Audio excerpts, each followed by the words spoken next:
Assalamualaikum warahmatullahi wabarakatuh. Selamat berjumpa kembali di channelnya Idrus Indrawan Anak Paret. Saya Idrus Indrawan Anak Paret, dosen Universitas Islam Indragiri, tepatnya di Prodi Manajemen Pendidikan Islam, Fakultas Ilmu Agama Islam. Sahabat-sahabat mahasiswa semua yang sedang mengambil mata kuliah Pendidikan Agama Islam, pembahasan tentang tasawuf. Kali ini kita akan membahas dan mengupas tasawuf ya. Nah, jadi pada pertemuan pertama ini kita akan membuatkan atau menjelaskan tentang pendahuluan ataupun pengantar mata kuliah Pendidikan Agama Islam. Temanya adalah tasawuf.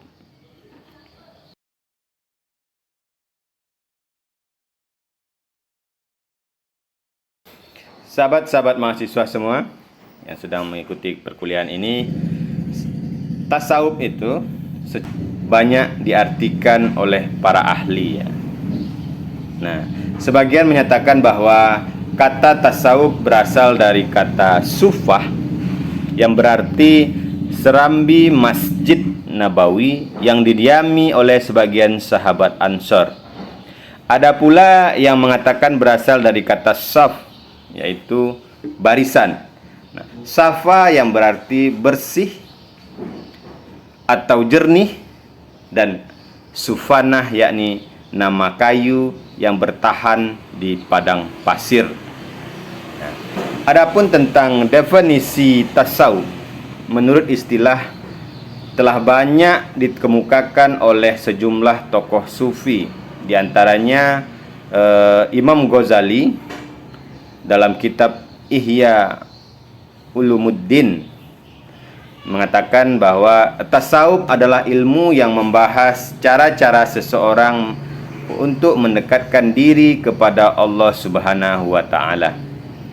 Sedangkan Ibnu Khaldun dalam buku Munajat Sufi, tasawuf adalah sebagian ilmu dari ajaran Islam yang bertujuan agar seseorang tekun beribadah dan memutuskan hubungan selain Allah, hanya menghadap Allah semata-mata, menolak hiasan-hiasan duniawi, serta membenci sesuatu yang memperdaya manusia dan menyendiri menuju jalan Allah dalam khalwat untuk beribadah.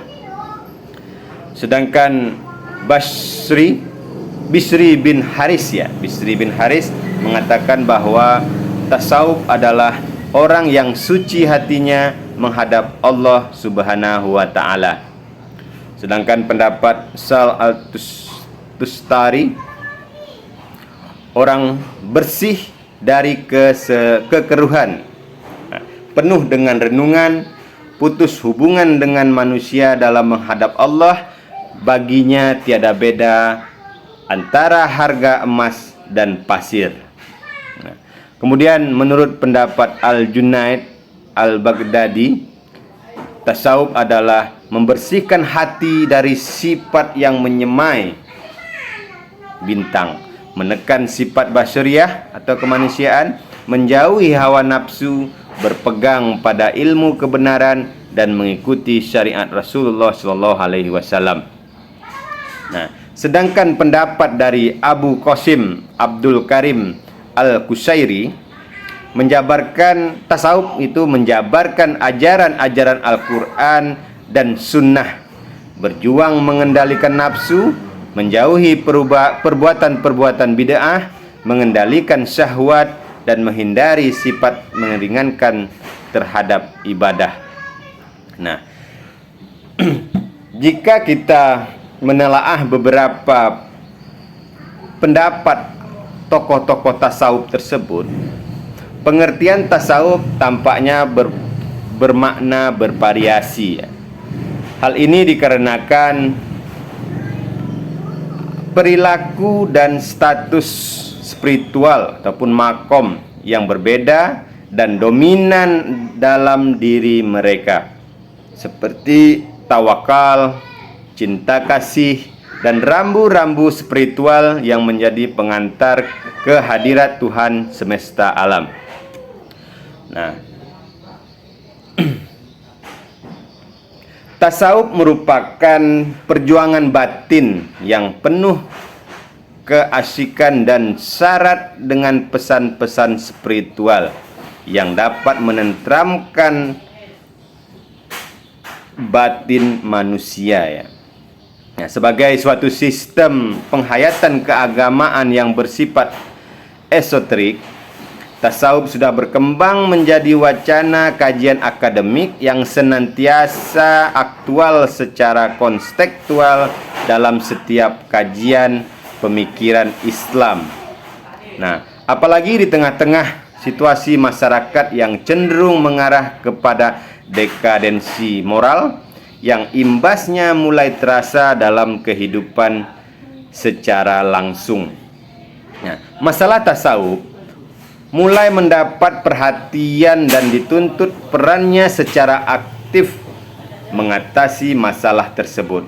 Oleh karena itu, tasawuf secara universal menjadi dan menempati posisi substansi dalam kehidupan manusia. Timbulnya tasawuf dalam Islam bersamaan dengan munculnya agama Islam itu sendiri, yaitu semenjak Nabi Muhammad SAW diutus menjadi Rasul bagi segenap manusia dan seluruh alam semesta. Fakta juga telah menunjukkan bahwa pribadi Nabi Muhammad SAW sebelum diangkat menjadi Rasulullah SAW telah berulang kali melakukan tahanut ya dan khalwat di Gua Hiro. Nah, untuk mengasingkan diri dari masyarakat kota Mekah yang sibuk dengan hawa nafsu kehidupan. Nah, kehidupan Nabi yang seperti itu dikenal sebagai hidup kerohanian yang bertujuan untuk mendekatkan diri kepada Allah yang diikutkan oleh orang-orang sufi saat ini. Corak kehidupan kerohanian Nabi Muhammad SAW itulah yang dijadikan sebagai pedoman dalam hidup kerohanian sesudahnya sebagai materi dalam tasawuf. Tasawuf itu merupakan ajaran yang diikuti oleh orang-orang sufi, di mana sufi itu dianggap penganut Islam yang memisahkan kehidupan dunia dan kehidupan akhirat.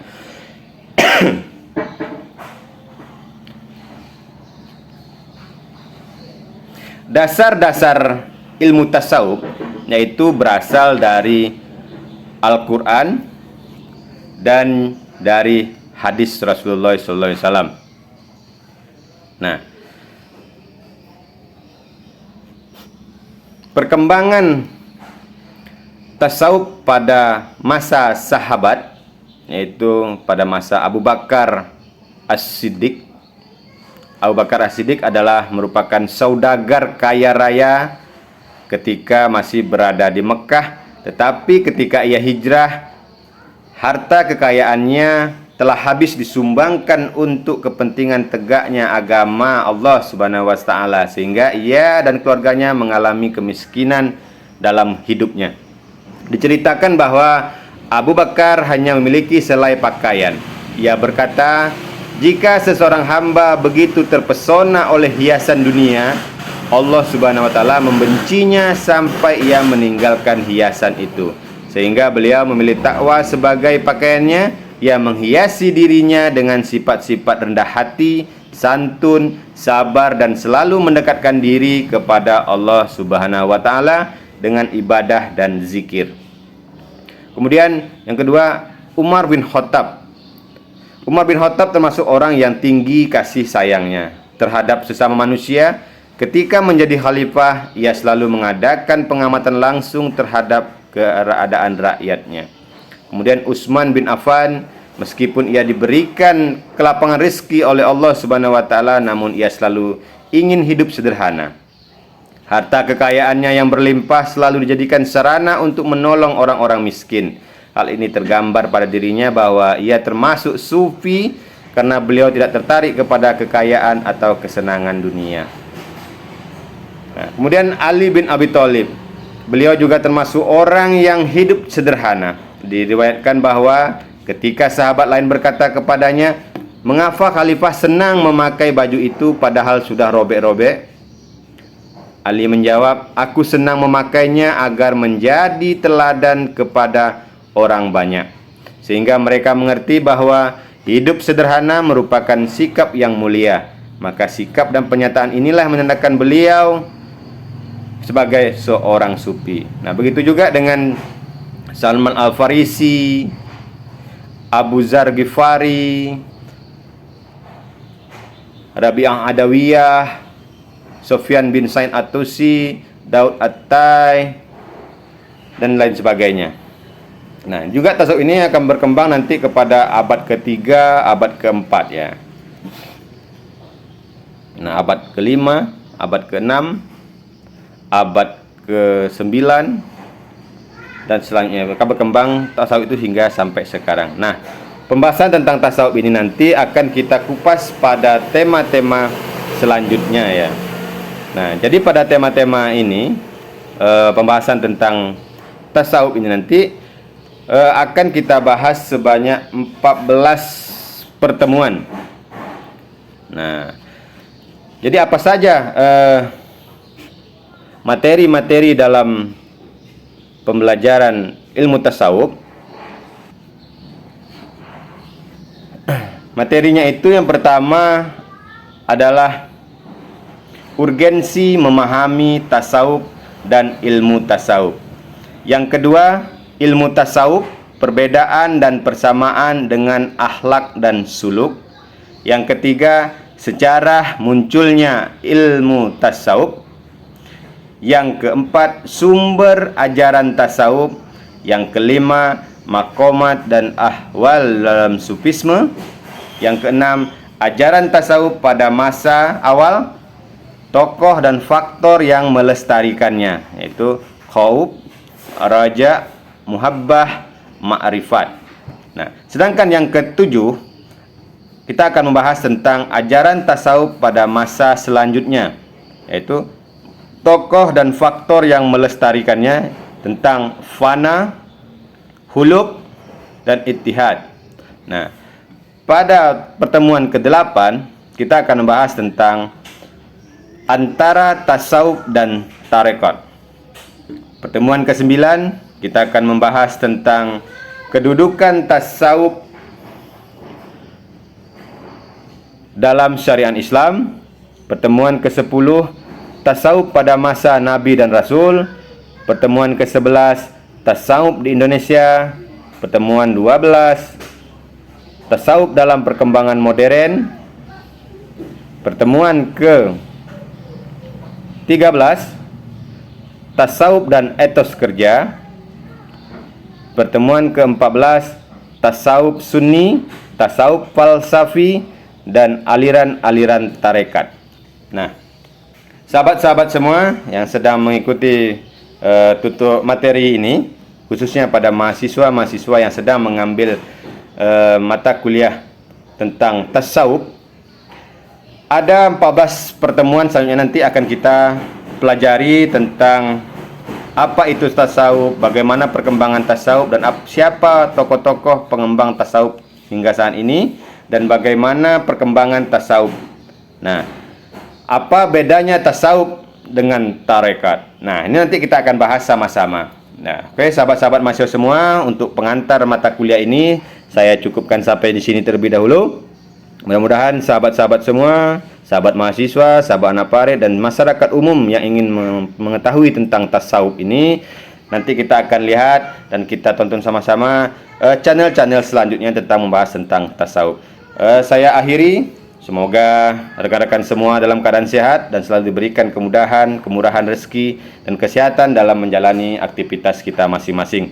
Saya Idris Indrawan, saya akhiri. Assalamualaikum warahmatullahi wabarakatuh.